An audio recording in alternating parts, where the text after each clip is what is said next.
SER Podcast.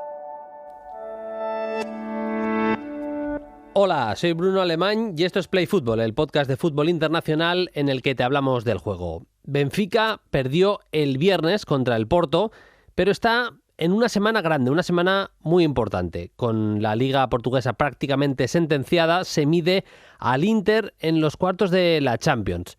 Se ha reconstruido, lo ha hecho gracias a la mano de Roger Schmidt, pero también gracias a un proyecto de fichajes y de cantera muy acertado. Joao Félix, Rubén Díaz, Bernardo Silva, Cancelo, Renato Sánchez y tantos otros han salido de la cantera de un Benfica que ahora tiene a proyectos interesantísimos como Antonio Silva o Gonzalo Ramos.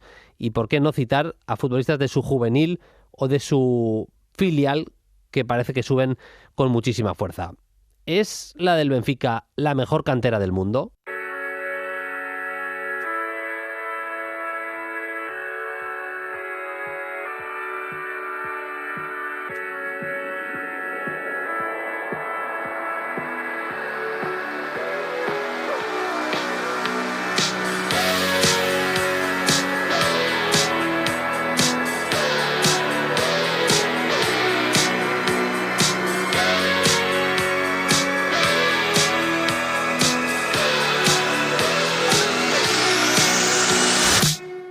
Empezamos este Play Fútbol de la semana de los partidos de ida de los cuartos de final de la Champions. Hay mucha tela que cortar en algo más de una horita, lo que va a durar el podcast esta semana. Hay que hablar de lo que ha cambiado el Chelsea con Lampard. Vamos a hacer un poco una radiografía de lo que es actualmente el Chelsea, de ese duelo Guardiola-Tuchel en ese Manchester City-Bayern impresionante, de ese duelo también de un poco el norte contra el sur que representa el Milan-Nápoles.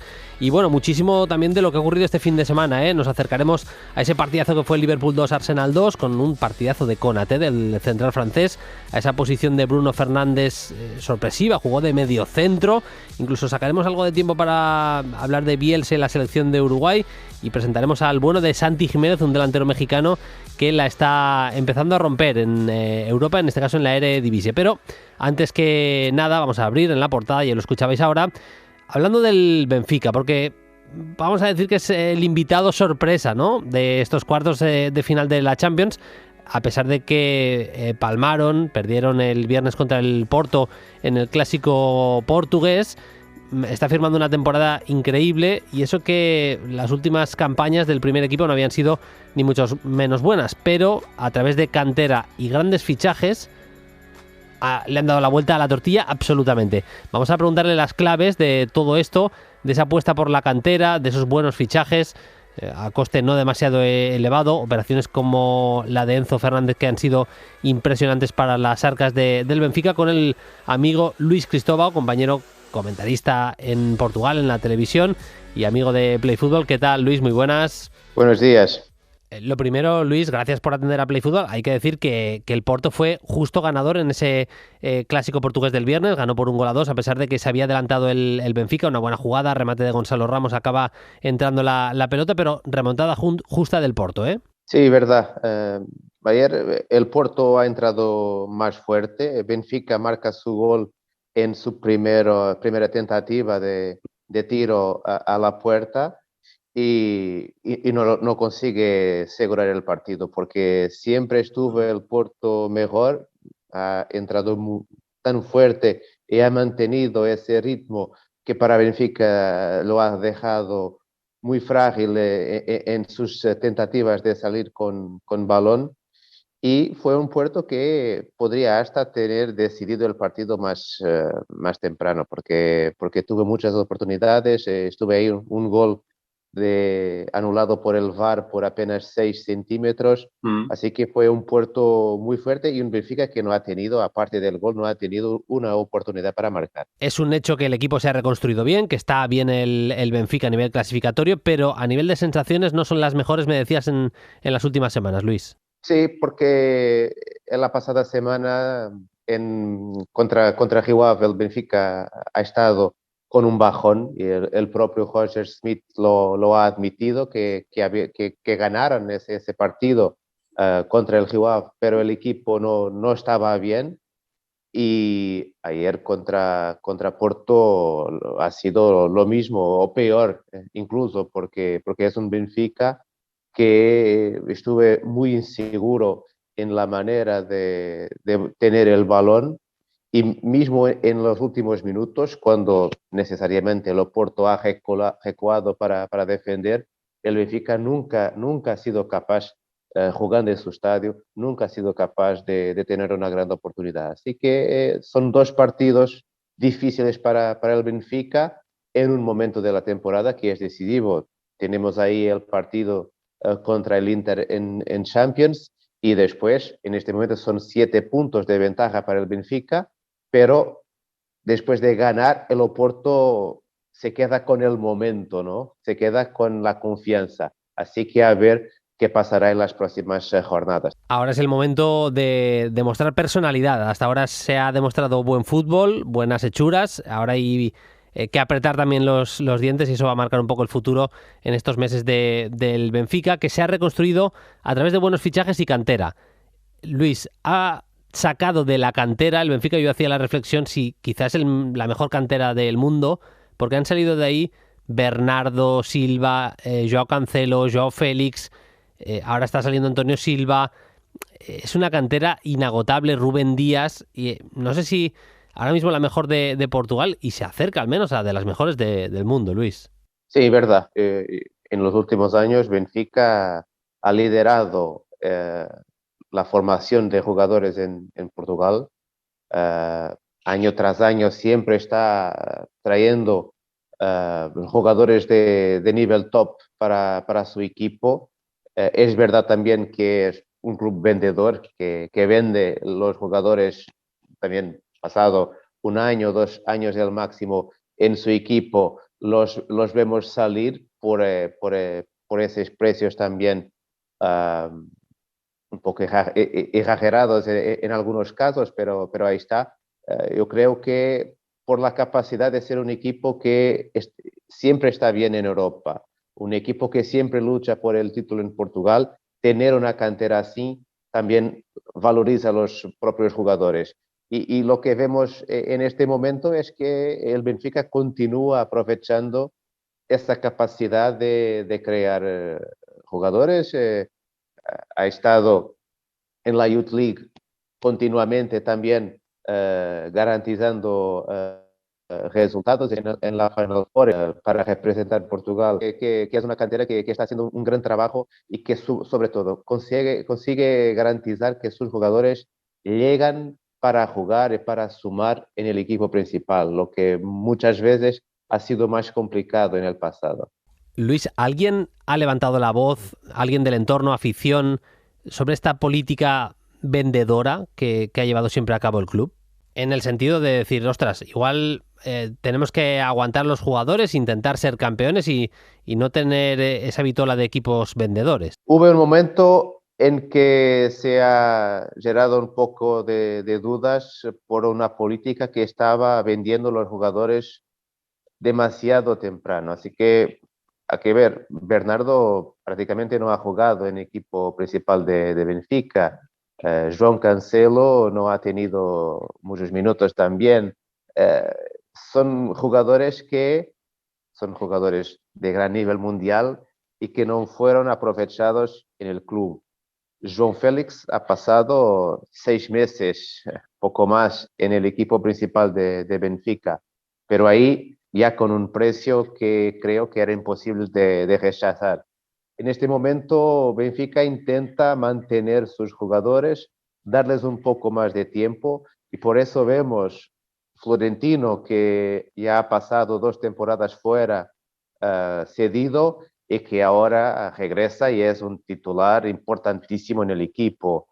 Gonzalo Ramos, que va haciendo su camino y después de la temporada pasada ser una opción, ahora es titular segurísimo también en el equipo. Vamos a ver el caso con Antonio Silva, que yo creo que ha sido una sorpresa porque llega directo como titular. Veremos si habrá condiciones para asegurarlo. Pero es un Benfica que está intentando hacer diferente en este momento. para que una cantera funcione, lo más importante es siempre tener buenos ojeadores, fichar bien, fichar talento, eso es evidente que es lo más importante, pero leí en una entrevista con Rodrigo Magallanes, el capo, vamos a decir, de la cantera del Benfica, que utilizan técnicas, vamos a decir, alternativas. Por ejemplo, hay muchos jugadores del Benfica que en algunos momentos entrenan en fútbol sala para manejar movimientos en espacios reducidos y demás. Y luego el tema del baile, que hacen bailar a los jugadores para mejorar su coordinación. Al final son cosas que van a ayudar de alguna manera porque también divierten a los jugadores, pero es buscar técnicas que ayuden al final a mejorar, en este caso, la coordinación. Sí, Rodrigo Magalhães es el principal responsable por la manera como el Benfica está trabajando en los escalones más bajos. Así que trabaja mucho lo que los equipos hasta los 13, 14 años hacen. Así que es un momento importantísimo de captación porque no tienes solo Benfica trabajando en este mercado, tienes el Sporting que capta a nivel nacional, tienes el Porto, el Braga, el Vitória de Guimarães, todos equipos que captan en este momento en nivel nacional y además la verdad es que en los últimos 10 años no es fuera del normal de ver jugadores muy jóvenes portugueses saliendo para España o para Inglaterra. Así que es un mercado complicado de garantizar ahí los mejores talentos y además conseguir captar los jugadores ciertos, porque no es fácil mirar a un jugador de 10, 11 años y comprender que allí está un proyecto de profesional. Además, la manera de trabajar es también muy importante para el Benfica en su formación. Intentan imponer desafíos a los jugadores consoante su capacidad y no su edad, así que es muy normal ver jugadores muy jóvenes alcanzar los sub-18, el equipo B, el equipo de Youth League. Es también muy normal en la Academia de Benfica ver a los jugadores trabajar juntos, así que un jugador de 13, 14 años está jugando partidos con jugadores de 16, 17 años. Hay ahí un torneo interno que mezcla mucho las generaciones de formación de Benfica y creo que todo eso después queda claro en la manera como el equipo se presenta con jugadores muy maduros. Es un Benfica que está en la segunda liga portuguesa con su equipo B, que juega con jugadores de 17, 18 años y los ves maduros, profesionales, preparados para jugar en una primera liga en el momento. Así que es un trabajo muy importante que está también poniendo el Benfica como uno de los principales productores de talento en el mundo. En una entrevista con Carlos Carballal, cuando todavía no era técnico del Celta, nos decía también que en las canteras, en las categorías inferiores en Portugal, se compite desde muy pronto en un nivel muy alto, que la exigencia es muy alta y eso eleva evidentemente también el nivel o contribuye al menos a ello. Hablando de los fichajes, el Benfica, más allá de adelantarse y fichar a Enzos, hacer fichajes de ese tipo, Enzos, Darwin Núñez, gente que empieza ya a destacar mucho. También ha fichado a Bach, por ejemplo, el lateral derecho, el danés, que lo firma del Slavia de Praga por 6 millones.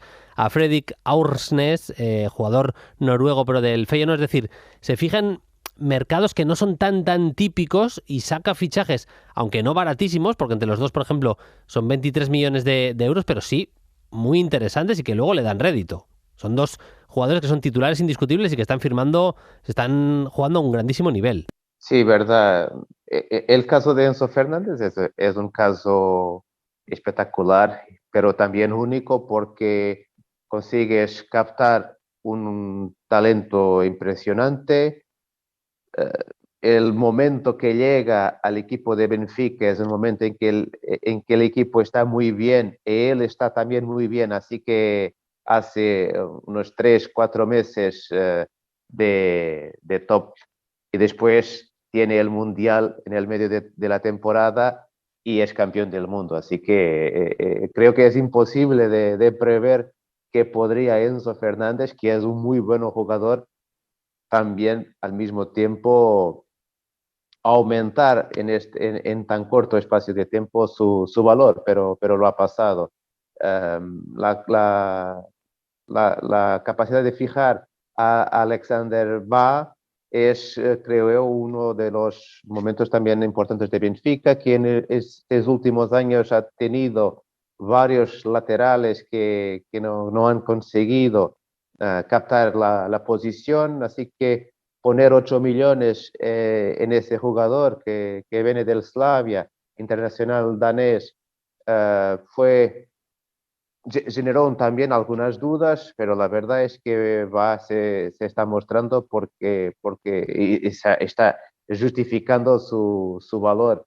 Ausnes es un jugador de entrenador que lo conocía de los Países Bajos, pero que se está también sorprendiendo porque lo esperábamos para jugar en el mediocampo como un jugador que podría ser opción a Florentino, y la verdad es que está jugando más adelantado como uno de los tres jugadores de apoyo a Gonzalo Ramos, y se impone en el equipo por su disponibilidad, por su capacidad de se adaptar a diferentes, a diferentes misiones conforme también los partidos y aquello que es pedido por Schmidt.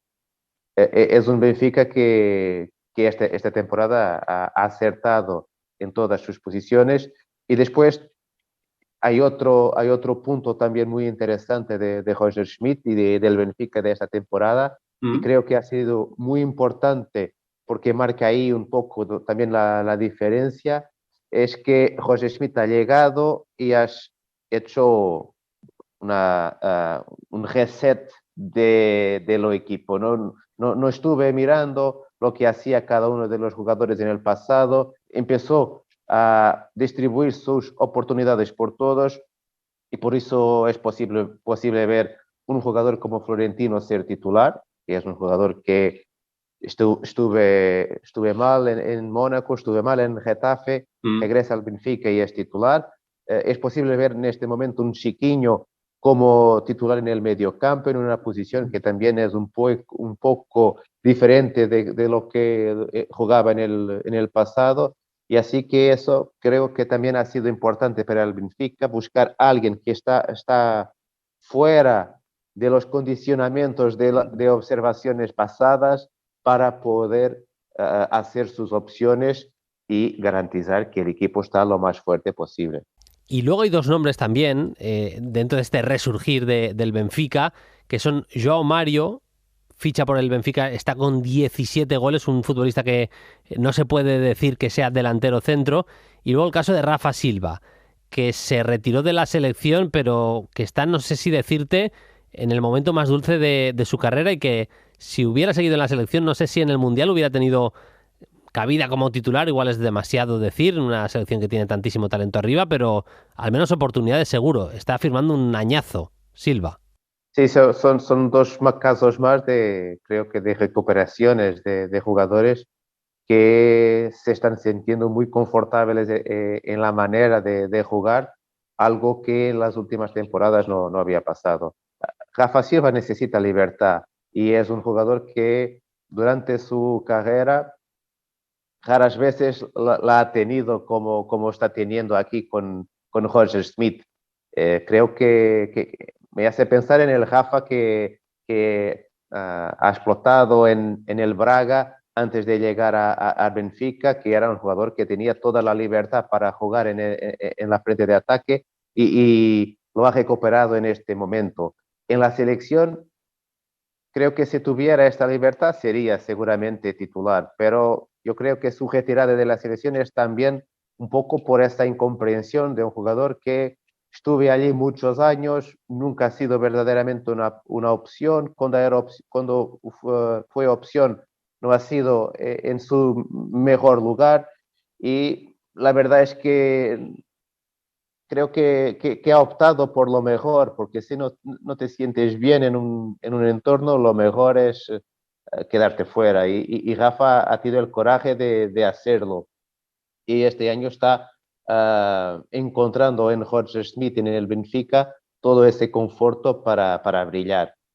João Mário regresa a sus mejores momentos con los goles, con la confianza y sobre todo imponiéndose en la total capacidad de jugador que João Mário tiene. En algunos momentos en Portugal se ha mirado para João Mário como alguien que, siendo muy fuerte con el balón, tal vez no fuese tan fuerte en el momento de la pérdida. Y lo está desmintiendo totalmente por la manera que juega en esta temporada. Así que son dos jugadores más muy importantes en el equipo que Roger Smith también ha tocado y ha transformado para lo mejor. Y dos jugadores que van a ser fundamentales para el Benfica en este doble duelo de cuartos de final contra el Inter de Milán. Muchísimas gracias como siempre, Luis. Un abrazo y hasta la próxima. Un abrazo, Bruno. Gracias.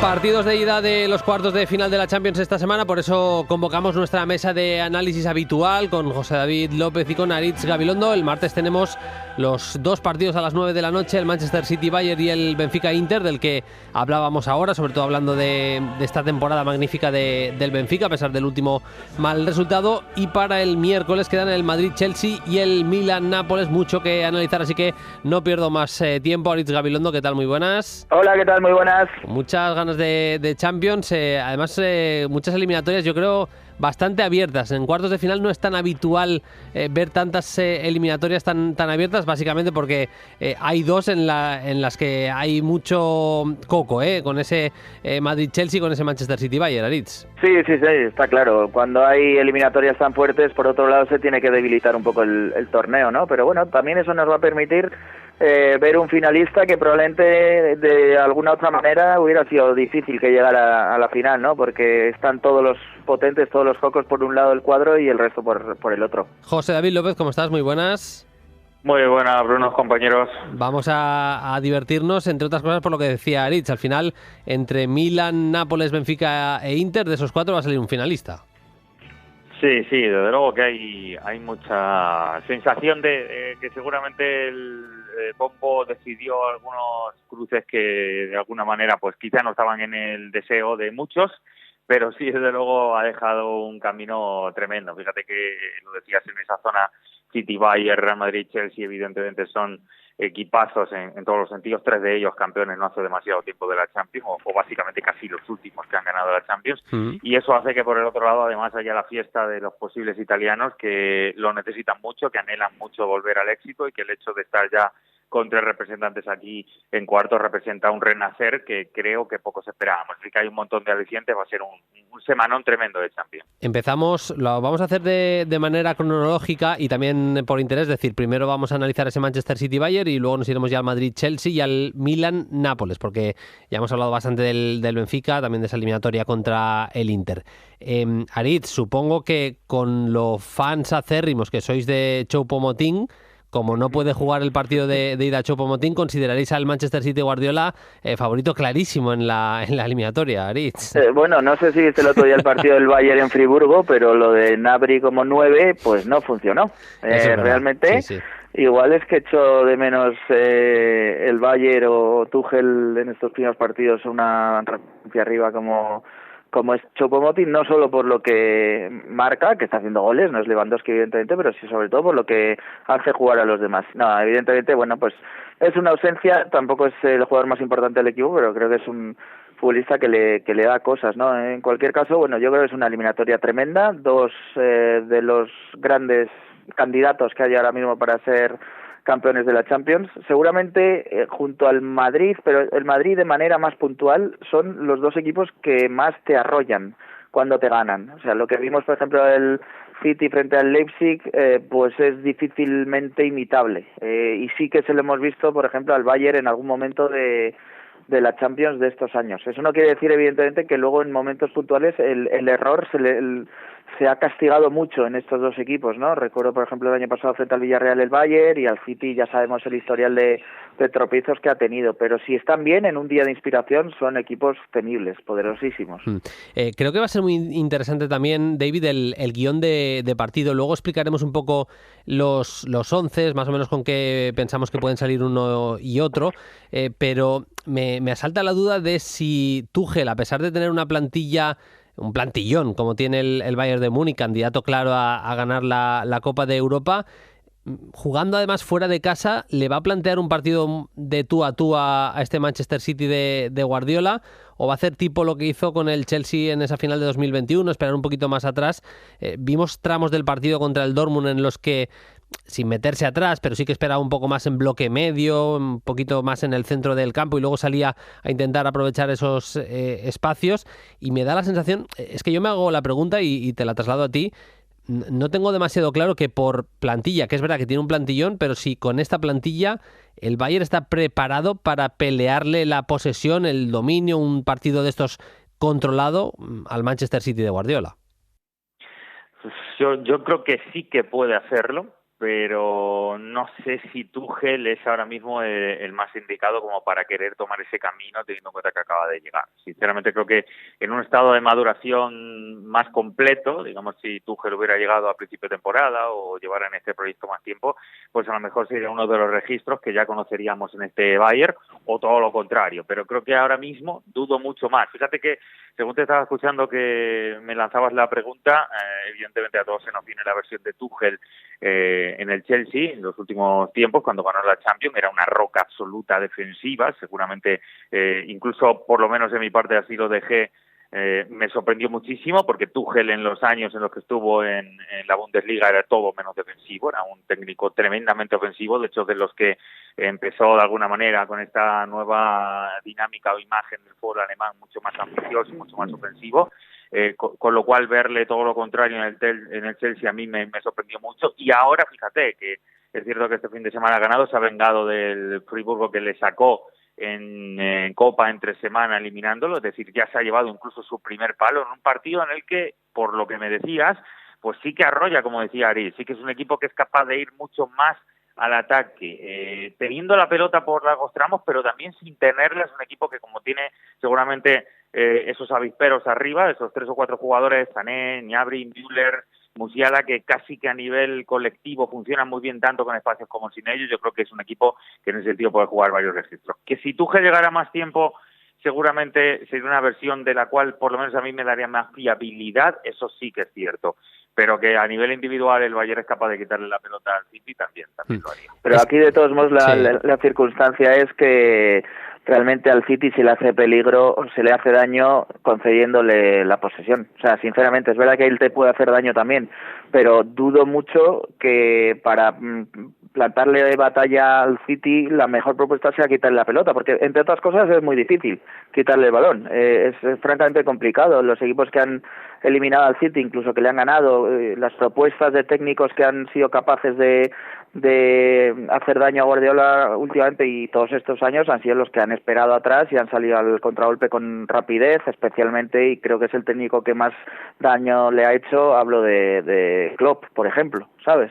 Sí, al final... Tuchel con Guardiola verdaderamente además le tiene ganada en ese sentido, muchísimo. Y además recuerdo que está también Cancelo ahora en el Bayern, es decir, que si hacía falta algún detallito más, pues desde luego que los va a tener todos Tuchel de su parte. Son 2 estímulos, cito estos 2, por meter algún componente más a todo esto, pero estoy de acuerdo, evidentemente el Bayern, si no tiene la pelota, no solo no va a sufrir, sino que por lo que tiene arriba, se me ocurren pocos equipos que con esa defensa adelantadísima y esa iniciativa propia que va a tener el City, además jugando en casa, más le pueda dañar. Pero Bruno, que No. Iba a decir precisamente eso, que me imagino más o menos el Manchester City con Ederson en la portería, está haciendo, casi se puede decir que está haciendo línea de 3 centrales, con Akanji, Rubén Díaz y Ake, porque Stones está siendo siempre el acompañante de Rodri en esa especie de doble pivote, con Grealish en una banda, Mahrez en la otra, esa línea de medias puntas para Gundogan y Kevin De Bruyne y Haaland arriba. Y en el Bayern Sommer en la portería, Cancelo, Upamecano, De Ligt y Davies en la defensa. No jugó Goretzka titular, pero yo creo que en un partido como el del City en Inglaterra va a hacer pareja con Kimmich en el centro del campo. Seguramente una banda para Coman, la otra para Sané. Podría entrar Gnabry o Mané en alguna de las bandas y Gnabry o Mané arriba, y la media punta para Müller o Musiala. Yo decía por eso, Aritz, que claro, con ese cuadrado, con ese Rodri, Stones, Gundogan y Kevin De Bruyne, te pones a pensar qué centro del campo del Bayern le puede robar la pelota, y claro, lo puede hacer Kimmich. Y pues es que ya te tendrías que ir a meter a Cancelo de centrocampista directamente. Musiala es verdad que le puede dar posesión, pero es un futbolista de vamos a decir, de tres cuartos, más un De Bruyne, si se le quiere comparar a algún jugador del Manchester City. No tiene tantos jugadores para tener posesiones tan largas el Bayern en un partido contra un equipo que te va a presionar muy arriba como es el Manchester City. No, en absoluto. Yo creo que tiene, de hecho, escasez de centrocampistas el Bayern, porque hay un abismo entre Goretzka, Kimmich y, no sé, Gravenberch, que pueda ser alguien que pueda jugar en esa posición, porque estoy de acuerdo que Musiala es un jugador de tres cuartos, no es un mediocentro, aunque el otro día jugó muy cerquita de Kimmich en Friburgo. Pero bueno, pues esa es la fortaleza del Manchester City. Evidentemente se puede contrarrestar porque es un equipo que también sufre cuando se le ataca al espacio, especialmente. La presencia de Stones tiene sus pros y tiene sus contras en esa función un poco pues de lateral en defensa y de mediocentro en ataque, como hemos visto en algún partido de esta misma Champions. Pero al mismo tiempo pues se descubre huecos por los que poder jugar muy rápido. Me parece que, por ejemplo, la presencia de futbolistas como Coman, como Sané por los costados puede hacer mucho daño, porque en realidad no tiene laterales específicos el City, y ponerles un jugador que pueda atacar esa profundidad le puede hacer daño al City. Cerrando ya esta eliminatoria, yo me imaginaba más bien a Coman jugando de extremo por la izquierda. Lo hizo así Tuchel en el partido de Bundesliga contra el Borussia Dortmund, además metiendo a Coman muy arriba, dejándole prácticamente suelto sin bajar demasiado a defender. Claro, es un espacio que deja. El lateral derecho del Manchester City nunca está Stones, porque está al lado de Rodri, está en el centro del campo y en la banda hay algo de espacio para atacar, pero también es cierto que juega con los centrales muy abiertos, que Akanji va muchas acciones de corregir en la banda, que Stones vuelve rápido hacia allí, que el Manchester City roba mucho arriba, pero claro, contra un Bayern va a ser mucho más complicado eso de conseguir. Saltamos a la eliminatoria entre el Real Madrid y el Chelsea. Son los dos últimos campeones de Europa, y le hemos querido preguntar al corresponsal de la serie de LAS, a Pablo Montaño, cómo llegan los Blues, un poco novedades, qué pinta tiene el nuevo equipo de Frank Lampard. La pinta no fue demasiado buena, fue bastante mala contra el Wolverhampton, pero preguntamos por la última hora quién se recupera y demás. Nos cuenta Pablo Montaño. ¿Qué tal? Muy buenas. Hola Bruno, ¿qué tal? Muy buenas. Pues están siendo días complicados en Stamford Bridge tras esa derrota por 1-0 cosechada ante los Wolves de Julen Lopetegui en el reestreno de Frank Lampard como técnico, esta vez interino, del Chelsea, tras su destitución en 2021. Aún así, en Londres yo creo que tienen ya la cabeza bien puesta en el partido de ida de cuartos de final de la Champions contra el Real Madrid. Un partido para el que la principal duda, más allá de que Thiago Silva se recupera a tiempo de la lesión que padeció en la rodilla, sigue siendo si Lampard mantendrá la defensa de 4 con la que se estrenó ante el Wolverhampton, o recuperará a los 3 centrales y carrileros utilizados por Potter. Lo que sí confirmó el inglés en rueda de prensa fue el regreso de N'Golo Kanté, que no disputó ningún minuto contra los Wolves, pero dijo estar en perfectas condiciones para enfrentarse al Real Madrid. Sobre Azpilicueta, quien es baja con el Chelsea desde aquel fatídico incidente con el golpe en la cabeza ante el Southampton, Lampard dijo que está casi en forma, ya que ha entrenado con el grupo los 2 últimos días. Y sobre Mason Mount, que volvió a quedarse fuera de la convocatoria ante el Wolverhampton, reconoció que ha arrastrado unas molestias estos días y que le está costando un poco volver con el grupo. Bueno, la pinta, gracias Pablo, por lo que nos cuenta Pablo, David, es que Mason Mount no estaría apto para el partido, y me parece un jugador muy importante para este Chelsea, tal y como están las cosas. Pero bueno, el ensayo-error que se hizo contra el Wolverhampton, pasando a 4-3-3, con 4 atrás, 3 centrocampistas, metiendo a Joao Félix algo caído a la banda izquierda, la verdad es que, sobre todo en la primera parte, salió fatal, ¿eh? Sí, es que sale casi todo mal, verdaderamente, ya en el Chelsea. Da igual que mueva más o menos ahora mismo el sistema, la propuesta. Verdaderamente esta es una temporada totalmente aciaga, que solamente la Champions puede cambiar. Y esa es la sensación justamente a la que se tiene que agarrar este equipo.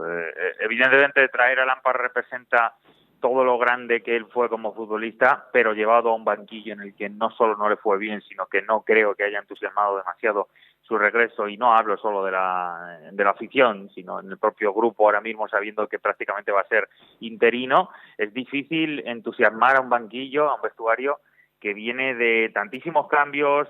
Seguramente esos cambios propiciaron, entre otras cosas, la salida de Potter, la sensación de nunca haber encontrado un camino, la sensación además de un equipo absolutamente incapaz de hacer gol, porque tiene un problemón tremendo arriba.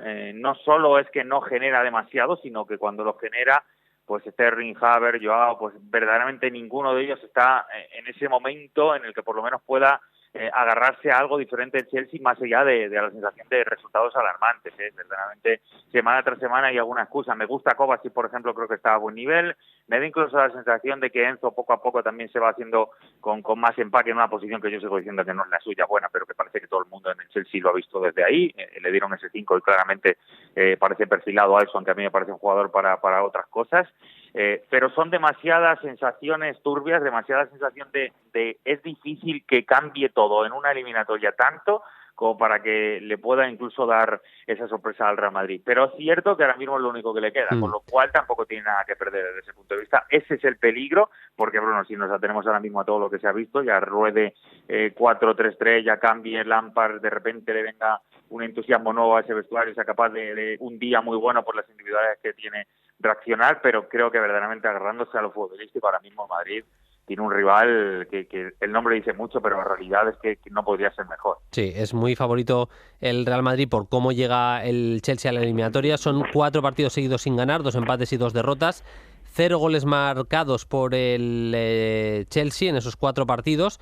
Y de hecho hay un dato que es súper bestia. Ha marcado 7 goles, ahora miraré el dato concreto, pero bueno, en casi 200 tiros. Los últimos 200 disparos son los 7 goles del Chelsea, pero precisamente para redondear ese dato que luego acabaré de dar con certeza para que el oyente de Play Fútbol tenga todos los datos, Aritz, hablamos la semana pasada precisamente del tema del delantero, sí, de que está metiendo a Havertz arriba, que no acaba de ser su posición. A mí, mira, en la probatura de Bruno Saltor contra el Liverpool me gustó que, no teniendo un delantero centro al uso, Kanté lo que hacía era romper muchas veces al espacio. Me parece que lo hizo perfecto, pero en el 4-3-3 que vimos del otro día no había ningún centrocampista. Gallagher podía hacerlo, pero la verdad es que no tuvo el día más acertado en ese sentido. Es decir, si tú lo que tienes es un delantero que sale mucho de zona, que arrastra a centrales y demás, alguien tiene que llenar ese espacio y necesita un centrocampista que lo haga, y no sé si la persona tiene que ser Kanté, no sé si son las mejores cualidades esas las del francés, pero contra el Liverpool al menos me gustó como lo hizo. Bueno, puede hacerlo, porque todos nos acordamos del Kanté mediocentro stopper que nos ha maravillado, pero ya últimamente, antes de la lesión, incluso con Francia, jugaba más de interior que de mediocentro, ¿no? Pero yo creo que es que el problema es que ese jugador que tendría que aprovechar los espacios del 9 es Havertz, que es precisamente el 9 que está jugando en esa posición de referencia, ¿no? Esto es un problema que ya no es de jugadores o no, es un problema de planificación de plantilla. Tú no puedes acometer todos los retos que tiene un grande por delante sin tener un 9 de garantías en la plantilla, y mucho menos como ocurrió el otro día repescando a Aubameyang, que no está ni siquiera inscrito en la Champions. Es que es una paradoja permanente lo del Chelsea, ¿no? Entonces, bueno, yo confío en el Chelsea siempre en Europa, porque me ha parecido que es un equipo que sabe competir en la competición, en la Champions, que no es fácil. De hecho, es bastante poco habitual para los equipos ingleses. Estando bien o mal, el Chelsea siempre ha dado una buena talla en la Champions. Lo que pasa es que imaginar que pueda hacer lo mismo ahora con un cambio de entrenador, además un entrenador que yo desde luego le he visto mucho en el Chelsea en la primera época y luego en el Everton, y todavía no sé qué clase de entrenador es y hacia dónde quiere ir, pues es difícil de imaginar que pueda plantarle cara al Real Madrid, pero insisto, tiene ese punto de cambio de traje, de mutación en Champions, que puede hacerlo que no tienen otros clubes. Ya tengo el dato al que me refería. En los últimos 158 tiros ha marcado 7 goles. Sí, no, es un porcentaje de acierto hay otro dato poco más del 4%. Hay otro dato que es tremendo, que es que lleva 29 goles en la Premier y Haaland lleva 30. O sea, lleva un gol más Haaland de los que lleva todo el Chelsea. Sí, y me pasa David que es el peor porcentaje del club en disparos acabados en gol en los últimos 25 años. Sí, es decir, en los datos que estáis dando vosotros, ya sea comparable con Haaland, ya sea comparable con el número de disparos que estabas dando tú, pues es el peor porcentaje del propio Chelsea en los últimos 25 años en cuanto a disparos acabados en gol. Es decir, la relación de disparos con la finalización que sea positiva en los últimos 25 años, evidentemente teniendo en cuenta que esto se da justo en el contexto del mayor gasto que ha tenido jamás ya no solo el club, sino un club, cualquier club en un solo mercado. Verdaderamente es que es muy difícil agarrarse verdaderamente a lo futbolístico. Por eso me quedo con lo que decía Aritz, que es un poco lo que pretendía de alguna manera mostrar antes. Es que te tienes que agarrar al contexto competitivo o al aura especial que puedan tener algunos de estos jugadores que se enchufen muchísimo ese día, porque otra cosa ahora mismo sería muy difícil explicar. Es importante también lo que comentaba Pablo Montaño, dos jugadores como Kanté y Azpilicueta, si llegan, ya no por lo que puedan aportar futbolísticamente, pero el empaque, la experiencia, las tablas, el saber estar en estos partidos, me parece que son jugadores que le dan o que le pueden dar mucho al Chelsea, en este tipo de escenarios y en un partido como es este contra el Real Madrid. Totalmente. Te iba a preguntar también, Aritz, en el Madrid, yo tengo 3 dudas. Nacho Camavinga en el lateral izquierdo, Camavinga o Tchouaméni en el pivote y Rodrigo o Valverde en el extremo derecho. Pero vamos, el resto del equipo nos lo sabemos de memoria, ¿no? Va a jugar Courtois, Carvajal, Militao, Rüdiger, esa duda que decía en el lateral izquierdo, la duda que decía en el pivote, Kroos y Modric juegan seguro, Vinicius y Benzema también. Vamos a decir que hay 3 plazas, iba a decir para 6 jugadores, no para 5, porque Camavinga repite en una de las dos. Entre Nacho, Camavinga, Tchouaméni, Rodrigo y Valverde se juegan 3 plazas en este caso. Sí, bueno, por la experiencia de la Champions, yo creo que va a meter a Valverde seguro como cuarto centrocampista, es decir, Valverde antes que Rodrigo. Camavinga le ha adelantado claramente también a Tchouaméni y el otro día no hace un buen partido frente al Villarreal Tchouaméni, por lo tanto Camavinga en ese puesto y Nacho para mí el lateral izquierdo, porque además en estos partidos contra extremos peligrosos es donde mejor papel suele tener Nacho como arma defensiva que es para el Real Madrid. Y de Camavinga, David, me parece muy interesante, yo estoy con Aritz que seguramente yo le pondría al menos, lo que haría yo sería ponerle de pivote, porque es un futbolista, a mí ya me parecía que tenía las condiciones para ser mediocentro cuando le veía en Francia, pero es verdad que tenía que corregir algunas cosas, algunos fallos así no forzados en los controles, que a veces le pasaba seguramente por exceso de ímpetu y demás, y también precisamente el ir demasiado pasado de vueltas muchas veces, hacer entradas que están un poco fuera de lugar. En los últimos meses, ¿cómo ha sabido manejar ese tipo de acciones? ¿Cómo ha sabido pausarse? Recordamos que justo antes del Mundial, en una acción, en un entrenamiento, lesiona a Nkunku. Le estamos viendo, a mí me parece que se le está poniendo una pinta, no sé si de Fernando Redondo es demasiado decir, pero de pivote titular del Madrid en los próximos años, como mínimo. Gestionar lo espídico, ¿no? Que sí, verdaderamente es lo que está sabiendo entender. Bueno, yo creo que Camavinga, desde el principio nos gustaba a todos, eso estaba clarísimo, el talento que iba a tener, el desarrollo que le dieran iba a ser la clave para saber hasta qué punto podía llegar. A mí me sigue pareciendo que esa gestión, que sí que es cierta, que lo está haciendo, me sigue pareciendo que no es suficiente como para lo que yo considero que debe ser un 5 claro, un jugador que sea pivote más fundamental del equipo, que le dé ese empaque, que le dé el equilibrio. Me parece todavía más interior, más jugador de ida y vuelta, precisamente porque tiene esa energía para ir y venir, porque ayudando seguramente a un jugador más posicional, pues los dos darían un empaque tremendo a esa zona. Me parece todavía más para ahí, pero es cierto que por todo lo que está demostrando Camavinga ahora mismo, ya no solo está haciendo seguramente los mejores partidos del lateral izquierdo de cualquier lateral izquierdo del Real Madrid en esta temporada, cuando tiene que hacerlo a modo experimental, sino que está creciendo tanto que ahora mismo yo creo que se ha llevado incluso a Tchouaméni por delante en la posición de pivote en el caso de que Ancelotti tuviera que elegir en ese sentido. Así que a mí me sigue pareciendo que debe seguir mejorando en ese sentido, como para que le considere un jugador de tal capacidad, de una envergadura tremenda como para sostener él solo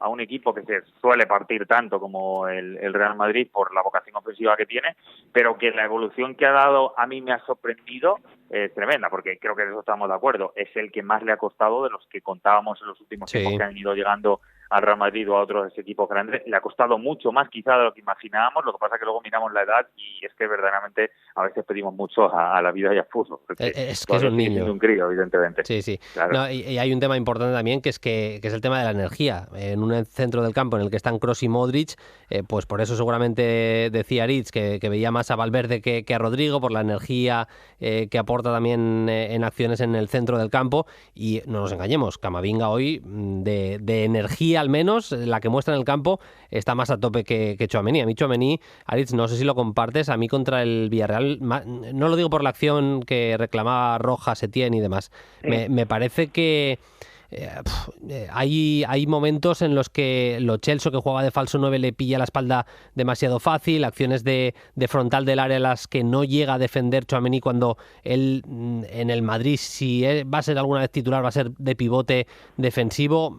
Tiene que mejorar Tchouaméni, ¿eh? Sí, bueno, yo le he visto cosas buenas. Por ejemplo, recuerdo en el partido que hace contra Inglaterra en el Mundial, que es de esta misma temporada, es un partidazo.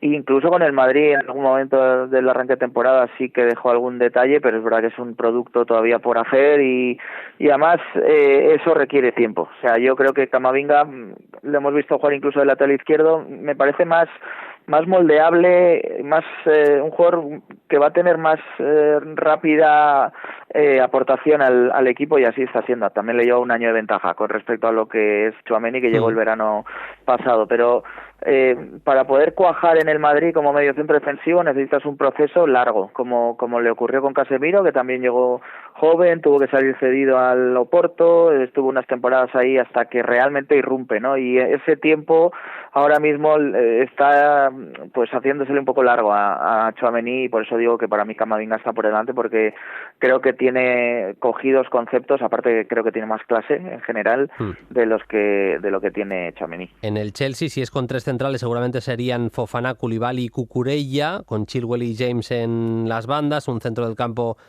seguramente con Enzo, con Kanté y con Kovacic, y dos arriba que serían Havertz y Joao Félix. Si repite con el 4-3-3, a mí me queda la duda, pero bueno, sería algo así como Kepa en la portería, repetiría con James, Fofana, Koulibaly y yo creo que Cucurella en el lateral izquierdo, pero Chilwell me parece que está mejor, sobre todo a nivel ofensivo, que el español, y ese centro del campo Kanté, Enzo, Kovacic, y el que entraría en la derecha sería Sterling. Y vamos a cerrar, David, aunque sea de manera un poco más breve, con la última eliminatoria, la que va a enfrentar al Milan y al Nápoles.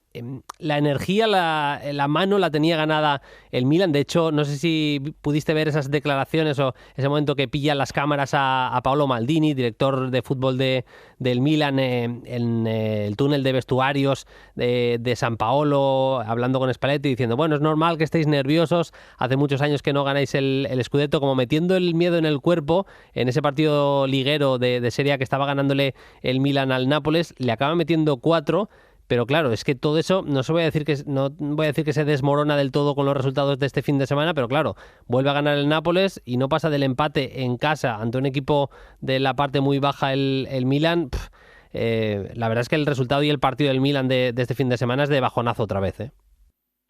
Sí, fíjate que los equipos romanos, por ejemplo, están siendo más protagonistas que los de Milán, que seguramente habían renacido el año pasado, que ahora precisamente, como decía al principio, están además en la Champions, en una situación en la que creo que nadie se lo imaginaba, no solo el fútbol italiano, sino en general para nada los equipos de Milán, y se expresa semana tras semana. Son absolutamente incapaces de tener regularidad, son capaces de dar una sorpresa tremenda, como el otro día Milan ganando en San Paolo, en el Diego Armando Maradona, y después pegársela en casa, verdaderamente, cuando hasta más lo necesita, porque el futuro del Milan o del Inter, por ejemplo, no va a estar tanto en la Champions actual, económicamente quizás sí, pero está más en la que viene.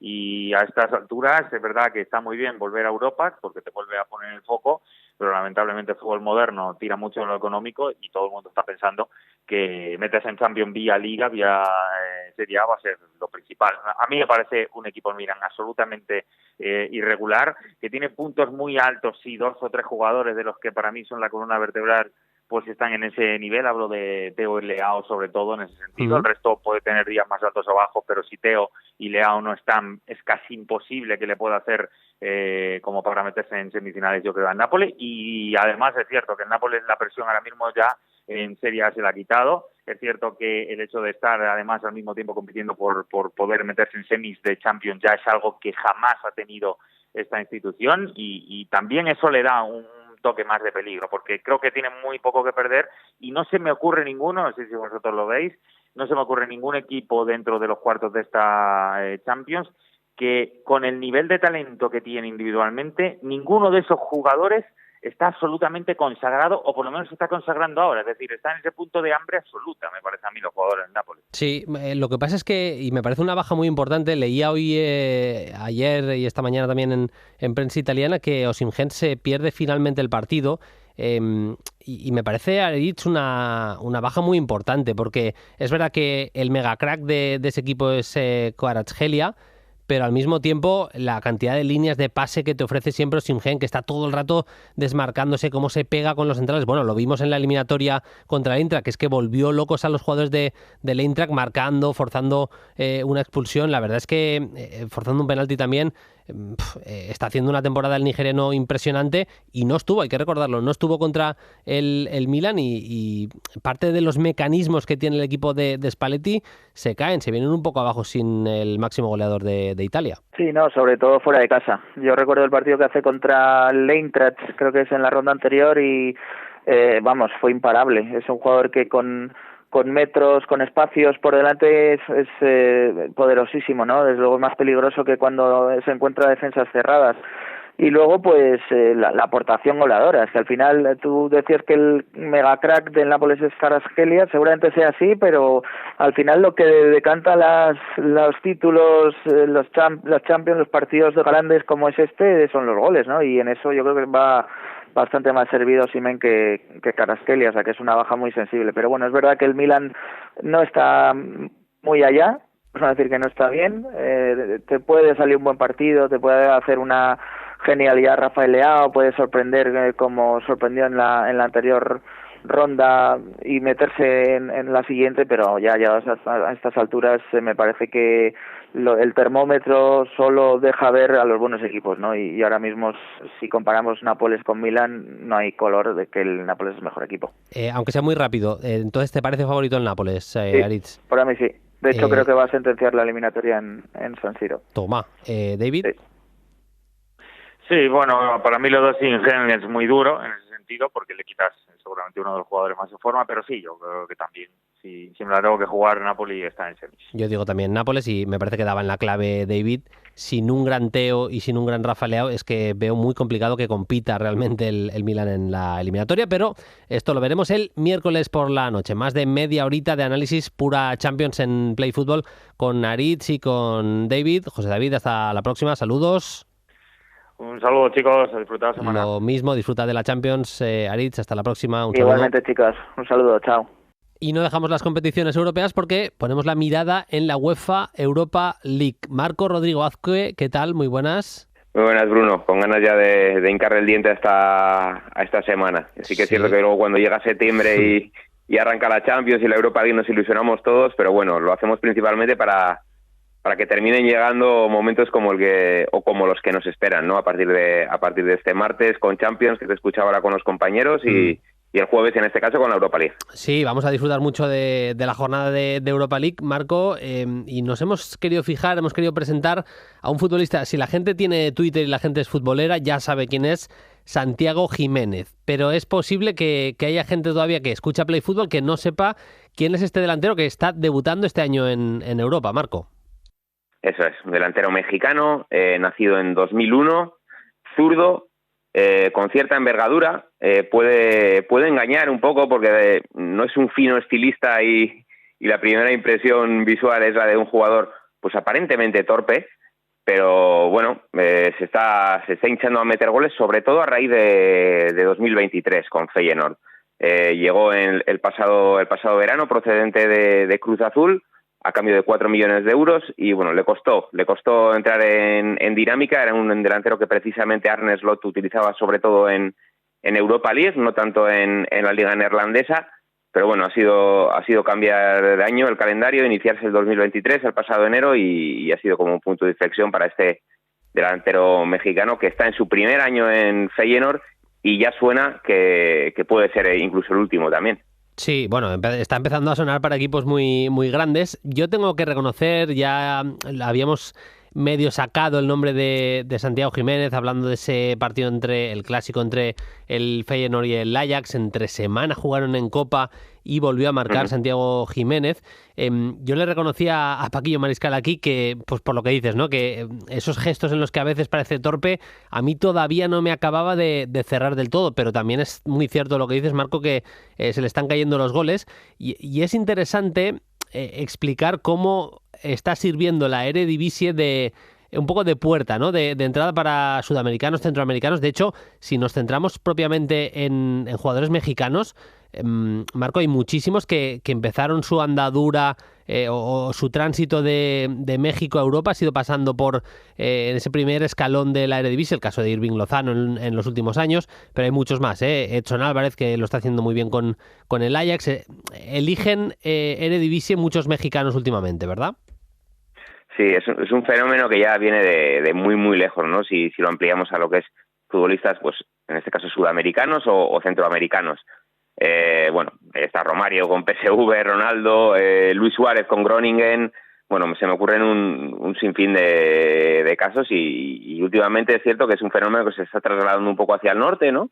Y que jugadores mexicanos como los que citabas tú ahora o Santi Jiménez pues están aprovechando pues para tener una puerta de entrada, digamos que amable, ¿no? Al continente europeo, un campeonato en el que, bueno, el cliché dice que se permite jugar, sobre todo a los futbolistas ofensivos, quizás con menos exigencia que campeonatos más importantes, y bueno, una especie de escalón intermedio, ¿no? De cara a dar ese paso que ya se rumorea en el caso de Santi Jiménez y que han dado otros muchos futbolistas a lo largo de la historia reciente. Es que es verdad que hay casos de futbolistas a los que sacas de la Eredivisie y no les va nada bien a nivel goleador en otro tipo de ligas. El caso de Luuk de Jong, que llegó a marcar más de 30 goles en la liga neerlandesa y luego fuera pues le ha costado bastante más. Un delantero para un perfil, yo creo, bastante concreto. Pero también encontramos lo contrario, no nos engañemos. Gente como Luis Suárez, como Van Nistelrooy, que pasan directamente, por ejemplo, de la liga neerlandesa a la Premier y que el rendimiento, vamos, fue extraordinario en ambos casos. Y que en la balanza podríamos poner casos de los dos tipos para que no sirva solo o no sea solo esa la excusa de no fichar a un futbolista como Santiago Jiménez. Vamos a hablar un poquito de trayectoria y características del mexicano, Marco. Sí, formado, como decía antes, en la cantera de Cruz Azul, siempre había jugado en ese club, había crecido en sus categorías inferiores y este verano da el paso, 4 millones de euros. Un futbolista, pues, repito, para mí no es un fino estilista, yo todavía le veo techo, estoy contigo en eso, Bruno. No es el clásico caso en el que dices, bueno, este futbolista no sé hasta dónde puede llegar. Ahora mismo le veo cierto techo, pero bueno, también es verdad que es joven, tiene 21 años solo y que está en disposición y en edad de crecer futbolísticamente todavía. Le escuchaba el otro día una entrevista a Arne Slot, el entrenador de Feyenoord, en el que decía que el proceso que está viviendo con Jiménez es el de convertirle en un todoterreno, ¿no? Porque es un jugador que hasta la fecha llama la atención, sobre todo por cifras, no tanto por su relación con el juego.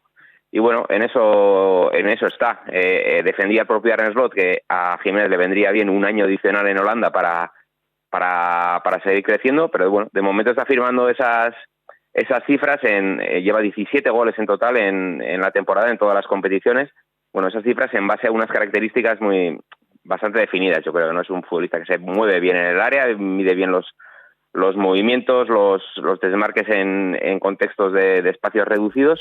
Y a campo abierto también tiene una jugada bastante estándar, ¿no? Que es caer a banda derecha para, ya una vez escorado, describir una diagonal hacia el área, ir recortando hacia adentro y buscar el disparo con pierna zurda. Repito, sí.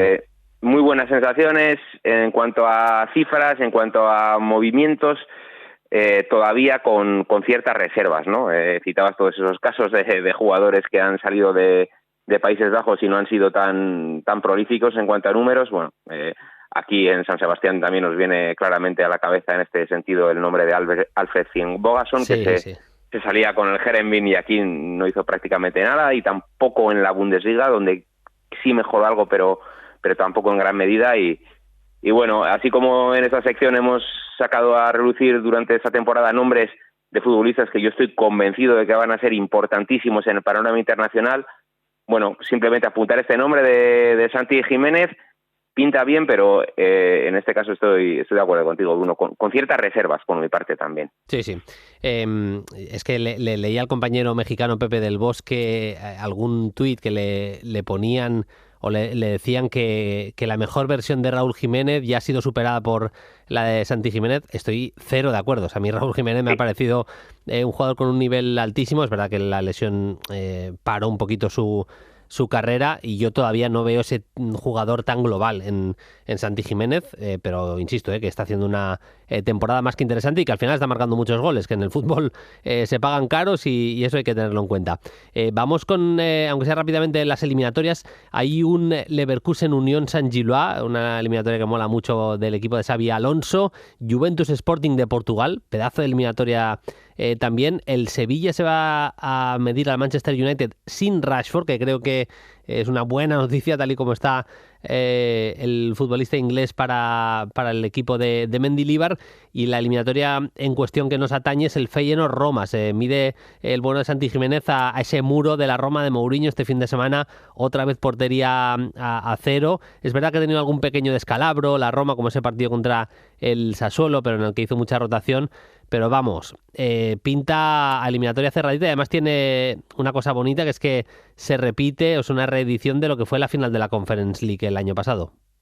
Eso es, eliminatoria también con su particularidad, que es que no va a haber aficionados visitantes en la grada en ninguno de los dos partidos, y yo creo que van a ser partidos en principio en los que van a pasar pocas cosas, ¿no? Va a ser el objetivo principal de José Mourinho, que sucedan pocas cosas y que esas cosas que sucedan en el área del Feyenoord. Tiene la capacidad para transitar y hacerlo con efectividad la Roma, hacer la eliminatoria larga, porque bueno, tiene, yo creo que, futbolistas, velocidad, profundidad para conseguir un gol prácticamente de la nada y a partir de ahí vivir de rentas. Es cierto que en ese sentido estoy un poco condicionado por la experiencia previa, ¿no? de la eliminatoria de octavos contra la Real, que fue muy así. Fue una eliminatoria de mínimos. Mourinho consiguió generar ese contexto y su propósito, estoy convencido, de que contra el Feyenoord va a ser el mismo. Veremos si lo consigue contra un Feyenoord que en esa eliminatoria que citabas de Copa Holandesa el pasado miércoles cayó contra el Ajax, pero bueno, borrando ese resultado de la ecuación, yo creo que llega también en un muy buen momento, ¿no? Con la liga prácticamente ganada. Y bueno, yo creo que se puede ver una eliminatoria bonita, porque si bien es cierto que Mourinho en este sentido suele conseguir su propósito y llevar las confrontaciones a contextos de mínimos, bueno, yo creo que el Feyenoord también tiene argumentos para evitarlo y conseguir agitar un poquito la coctelera, ¿no? Si pasan, si no me equivoco, Marco, hay un Xabi Alonso Mourinho en semifinales, ¿verdad? ¿Es Leverkusen-Roma, esa parte del cuadro? Eso es. Un Leverkusen Unión Saint-Gilloise, en el que en teoría los alemanes son favoritos, porque es otro de los equipos más en forma de Europa ahora mismo. No sé si les va a dar tiempo para entrar en Champions, pero Xavi ya les ha metido en posiciones europeas por lo menos, y tendría su morbo. Su morbo, porque además yo creo que si bien Xabi Alonso ha tenido entrenadores de todo tipo, yo creo que ha bebido de todos ellos. Recuerdo que hablaba contigo que yo creo que la mayor influencia en su obra puede ser la de Guardiola. También veo en este Leverkusen cosas muy de Mourinho, sobre todo esa electricidad y esa capacidad para transitar a la velocidad de la luz. Así que sería muy bonito ese enfrentamiento, que no vamos a anticipar acontecimientos. Marco, como siempre, un placer. Charlamos la semana que viene. Hasta entonces, hasta el lunes que viene. Un abrazo. Muy bien, Bruno. Un abrazo. Play Fútbol. Tiempo ya para la actualidad. Vamos a hablar de esa victoria importante de la Lazio, que le sitúa en una muy buena posición ante la Juve ya para acabar en las plazas de Champions. También de algunas características, vamos a decir, de la victoria del Manchester United, algunas de las claves de ese United 2 Everton 0 y del partidazo del fin de semana del Liverpool 2 Arsenal 2 que dejamos para el final. Paquillo Mariscal, ¿qué tal? Muy buenas. Muy buena, Bruno, ¿qué tal? Pues bien, no tan bien como tú, que has podido combinar playa y fútbol en el móvil este fin de semana. Sí, ya sabes que el fútbol no para y aunque vayamos a la playa hay que estar ahí. Ha podido combinarlo mis chicas también, que hay que decirlo todo, Sí. y que hay que darle enhorabuena de que está ahí al lado a pesar de todo, pero sí, vayamos a donde vayamos hay que ver fútbol, Bruno. Es así. Vamos al lío. Si te parece, empezamos por Italia y acabaremos con Inglaterra. La Lazio le gana a la Juventus por 2-1. Es verdad que en el tramo final se vuelca bastante la Juve, pero hasta el 2-1 me parece que había controlado bastante bien el partido la Lazio. Ya sabemos que es una Juve de mínimos, una Juve que generalmente te espera atrás, que no hace una presión, que no intenta controlar demasiado, dominarte en tu propio campo y creo que los primeros 45 minutos, a pesar del empate de Rabiot, eran del equipo de Sarri. Sí, confirmando las buenas sensaciones, la buena racha no solamente de resultados, que muchas veces hablamos de resultados, pero creo que aquí son consecuencia del plan de juego, de la idea de Sarri, que está cuajando por fin. Yo lo ponía por Twitter y alguna gente me lo comparaba, por ejemplo, con otras plantillas de la Serie A, y yo creo que esta plantilla, desde que estuvo en el Empoli, es la de menor nivel, hay que decirlo así, quitando 3 o 4 individualidades, que me parece que la Lazio tiene mucho mérito, doy más mérito a Sarri, digamos, que lo que a la plantilla. Y efectivamente, yo creo que ese gol de Rabiot, que empató el partido, es verdad que al final, bueno, la Juve hizo lo que viene haciendo todo el curso, Bruno. Yo creo que tiene jugadores que te pueden acercar al gol, pero que juegan más con el corazón que con el fútbol puro y duro. Colectivamente transmiten poco, se volcaron, claro que se volcaron. Tienen futbolistas como para poder empatarte, incluso ganarte como han ganado muchos partidos, pero a mí me sigue transmitiendo poco. Y en cuanto a la Lazio, bueno, un fútbol combinativo, un fútbol asociativo, de tener paciencia, de atraer, de buscar atacar los espacios con Felipe Anderson, con Immobile en este caso, que no jugó Pedro, jugó el delantero italiano, y sobre todo ya hemos hablado aquí alguna vez en el programa, con mi amigo Zaccagni, sí, que es gol y asistencia, saco pecho por él, porque me parece uno de los nombres propios, no solamente de la Lazio, sino de la Serie A de este curso. Sí, es que de hecho el gol de Milinkovic-Savic me parece que dibuja bastante bien lo que era el plan de Sarri en la primera parte. Sarri mete en la izquierda a Gisai de lateral izquierdo, siendo diestro, a Zaccagni de extremo izquierdo, siendo diestro, y a Luis Alberto de interior izquierdo, siendo diestro. Son 3 jugadores que le dan esa capacidad de tener la pelota. Seguramente Zaccagni sea el más vertical de los 3, pero podían combinarlo, hacían mucho, atraían mucho a que la Juve defendiera en ese sector derecho y despoblaba un poquito más la otra banda, sobre todo el corazón del área, entrando ahí, buscándole las cosquillas a Alexandro, y es precisamente así como llega el gol de Milinkovic-Savic. Es una atracción en banda izquierda, bascula mucho la Juve hacia esa zona, mete Zaccagni un centro al segundo palo y ahí le gana el duelo Milinkovic-Savic a Alexandro. Hay quien pide falta, me parece una acción más de fútbol que otra cosa, y acaba marcando el internacional serbio. En la segunda parte, pues algo parecido, pero un gran gol tras muy buena jugada combinativa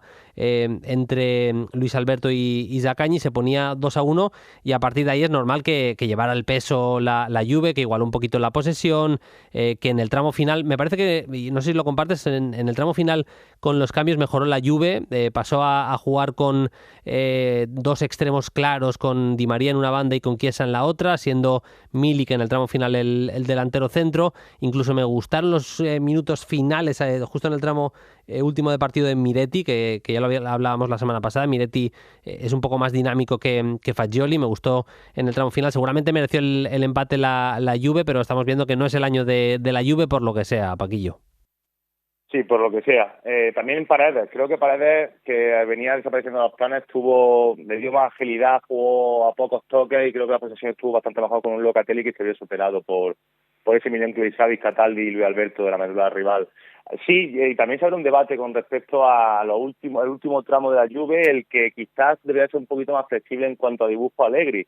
Tiene ya muy establecido ese 3-5-1-1, 3-5-2, dependiendo del partido, que yo creo que en medida ha vuelto a sus raíces, a esa línea de 3 atrás, con carrileros también por por protegerse un poquito, por tener un efectivo más tras pérdida, porque la Juve le llegaba muy fácil, pero y también teniendo en cuenta que, fíjate, tú lo has comentado, Alessandro viene todo jugando todo el curso como central, que era un lateral, o sea, tampoco echarte hasta ahí atrás. Pero es verdad que con Chiesa y Di María abierto, un punta, alguien como Miretti más dinámico detrás delante de un doble pivote, delante de Paredes, también dio una buena versión y una versión un poquito más propositiva a la Juve, que yo creo que tiene plantilla para ello.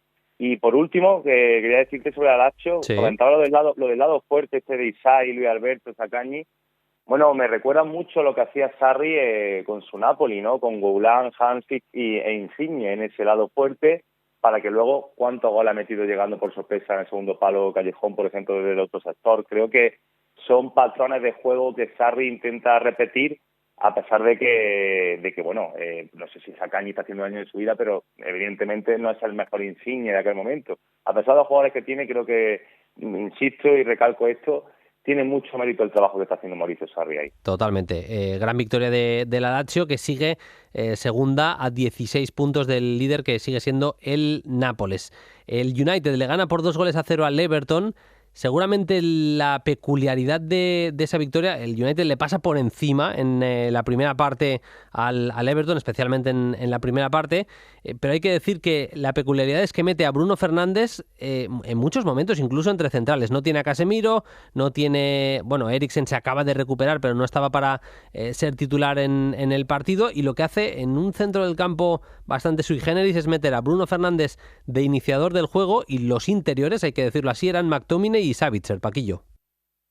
El gran cambio, yo creo que, a ver, evidentemente Eriksen se lesionó cuando Eriksen se había convertido para mí en uno de los mejores centrocampistas de la Premier y en el centro neurálgico de este Manchester United.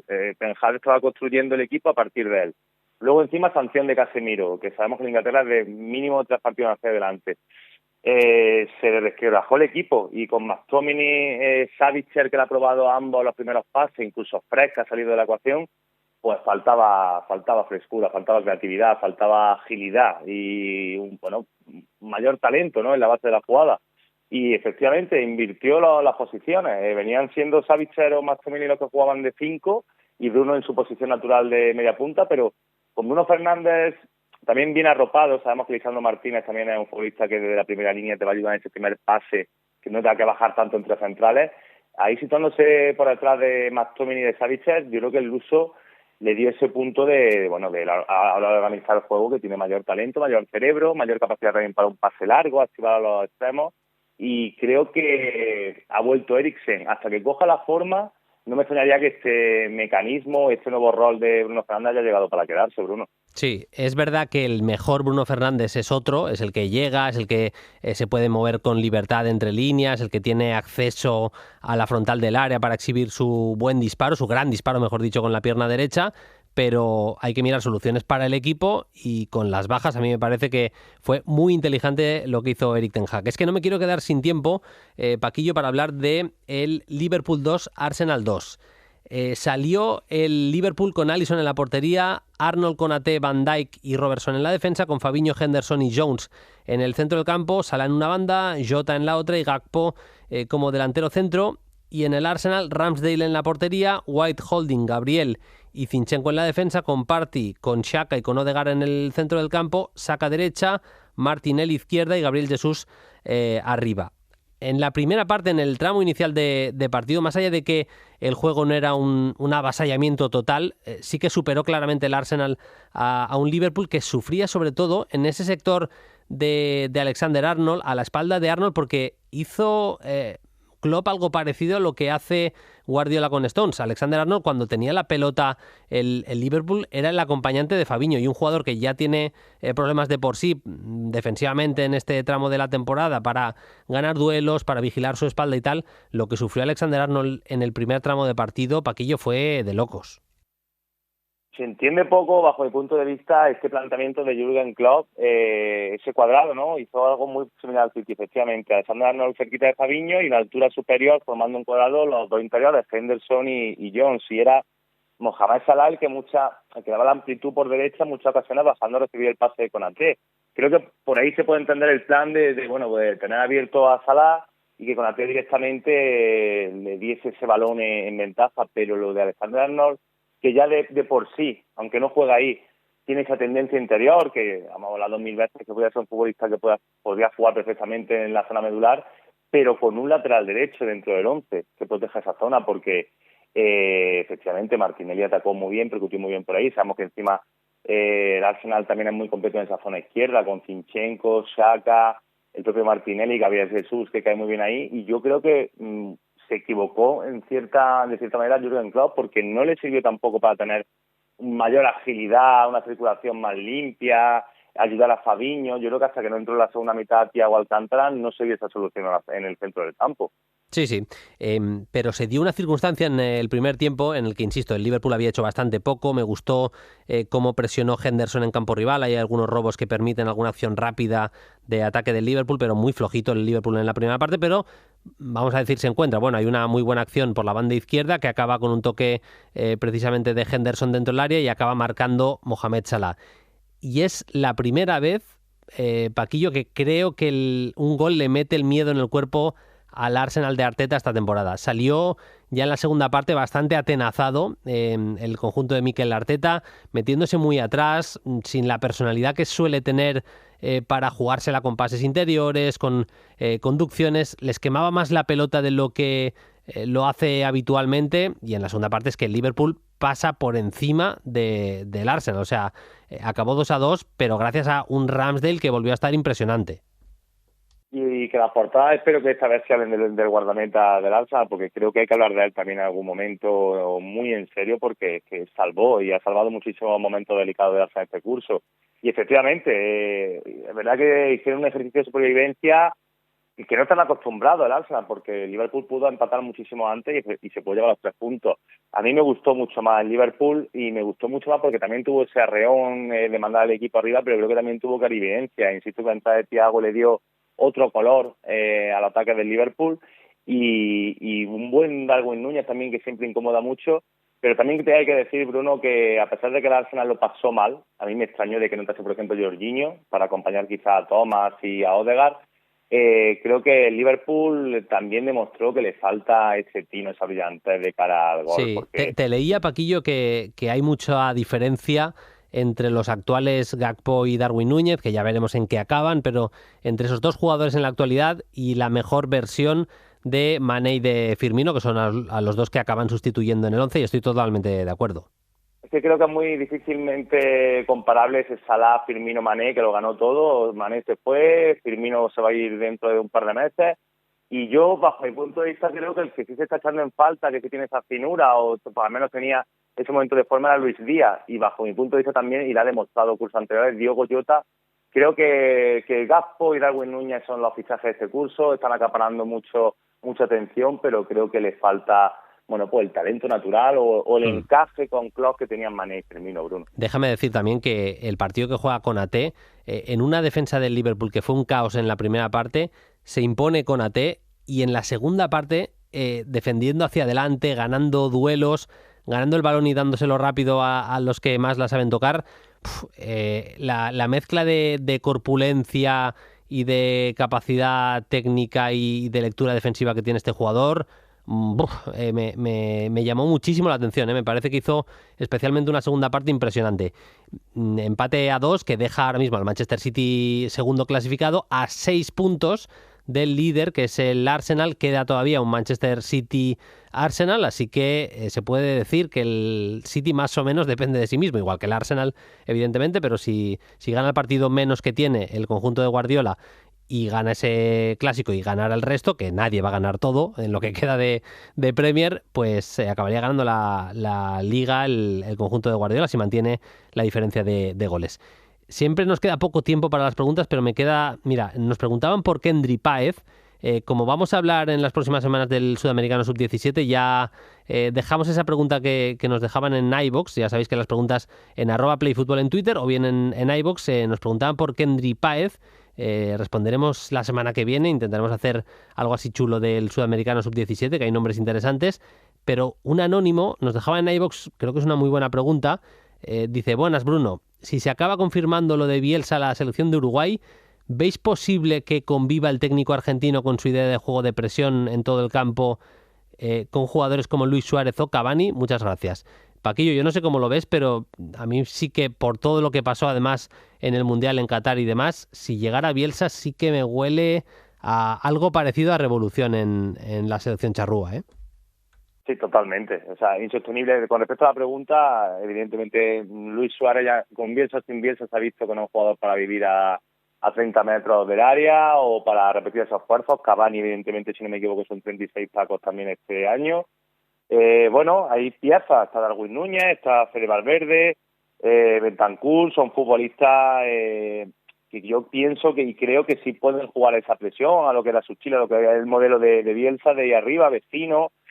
Futbolistas quizás, bueno, pues al final se va a acabar la era Luis Suárez y Cavani, sea con Bielsa o sea con otro técnico, pero evidentemente si fuese otro técnico que los pusiese en el punto de penalti y no lo obligara a hacer ese tipo de presión y de idea de fútbol tan poco transigente, pues sería mejor. Viene revolución grande, Bruno, sí. Sí, tiene toda la pinta. Paquillo, la semana que viene más. Muchas gracias, un abrazo.